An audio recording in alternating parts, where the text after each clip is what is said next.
buntag. Kini ang DXRR Radyo Rapido usa ka commercial broadcast station gidumala o gipanag-iya sa Kalayaan Broadcasting System Incorporated KBSI sakop sa Antlo Group of Companies. Ang DXRR Radyo Rapido lisensyado o gatagan og pagtugot sa National Telecommunications Commission NTC ubos sa Department of Transportation and Communications DOTC Republic of the Philippines. Dunay license number BSD 0942. Ang DXRR Radyo Rapido madunggan sa 1017 kHz sa dial sa inyong mga radyo sa AM band sa gikusgon nga 10,000 watts. Nagasipya gikan sa alas 4 sa buntag hangtod alas 10 sa gabii, Lunes hangtod sa Domingo. Ang among studio o buhatan nahimutang sa Antlo Corporate Center, Damosa Complex, Building 2, Kilometer 7, Lanang, Davao City. Ang among transmitter nahimutang sa Bugak, Maa, Davao City. Ang DXRR Radyo Rapido gidumala o gimintinar sa mga first class radio telephone operators nga lisensyado sa National Telecommunications Commission. Raul de la Cruz, first class radio telephone operator, dunay license number 97-1PXI-19965. Edgar Lagdahit, first class radio telephone operator, dunay license number 94-1PXI-8442. O Engineer Werner Priete, licensed electronics and communications engineer, dunay PRC-ECE license number 0029038. Pinaagi sa Professional Regulations Commission. Ang DXRR Radyo Rapido sakop sa kapisanan ng mga broadcaster ng Pilipinas, KBP. Ato nang sugdan kining adlaw sa usa ka maayo o mahinangpong buntag kanatong tanan. KBSI, Kalayaan Broadcasting System Incorporated. 103.1 Gold FM Digo City, Davao del Sur. 101.7 Gold FM Tulunan, North Cotabato. 102.3 Gold FM Kidapawan City, North Cotabato. 103.9 Gold FM Apupong, General Santos City. 98.3 Gold FM Tagum City, Davao del Norte. 91.9 Radio Rapido FM Mati City, Davao Oriental. 10.7 DXRR Radio Rapido. Respetado, responsable ang sibiyanang masaligan. Nagsibya gikan sa Antlo Corporate Center, Damosa Building, Lanang, Davao City sa gikusgon nga 10,000 watts. Sakop sa KBP, kapisanan ng mga broadcaster ng Pilipinas. KBSI, sakop sa Antlo Group of Companies. Una sa balita o impormasyon, masaligan sa serbisyo publiko. Salubungin ang sigla,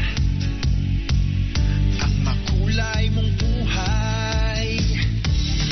Inuin mo ng siyaha, kasamang makabuhay. EXL Life and Herbs Nutrasurical. Makabuhay, pagkalang malusog at makulay ang ating buhay. Ito ang buhay, pagpapalang lubos natin ng may kapal sa ating buhay. Halina't magmakabuhay. Balitang Espesyal sa EXL Makabuhay Plus. Usapang makabuhay, edukasyon, impormasyon, istoryang kabaskog sa panglawas. Pinag-isa sa programang Balitang Espesyal sa EXL Makabuhay Plus. Welcome mga pinangga sa tuang tulumanong balitang espesyal health edition. This is Doc Bray Palangi, Doctor of Science in Lifestyle Medicine. Maghatod kaninyo bag-o usab nga mga health tips alang sa pagpalambo sa atong mga panglawas. Maayong adlaw og sa atong mga suking tigpaminaw. Happy listening.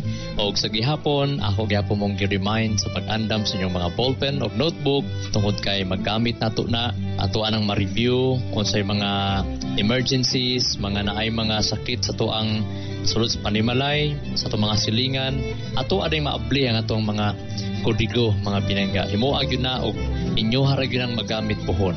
Okay, no? At ang health tips sa ang benepisyo sa kining gitawag puso sa saging, gikan sa mga diabetison, anemicon, gikan sa mga high blood pressure, mga hypertensive. Daghan kaayong matabangan di ay ang puso sa saging. Dili lang ana kundi in relate gihapon relation sa COVID cases karon nga labi na murag daghan man gyud di man gyud nato malikayan nga daghan man gyud nakulbaan pa man gyud aning COVID mga pinangga tungod kay labi na nga nagkadaghan gihapon ang mga cases. Pero bantayan nato nga ang mga daghang cases karon is mga asymptomatic, especially kining mga mild cases. Unsay good news ana, but pasabot mas gamay ra ang mga severe o critical.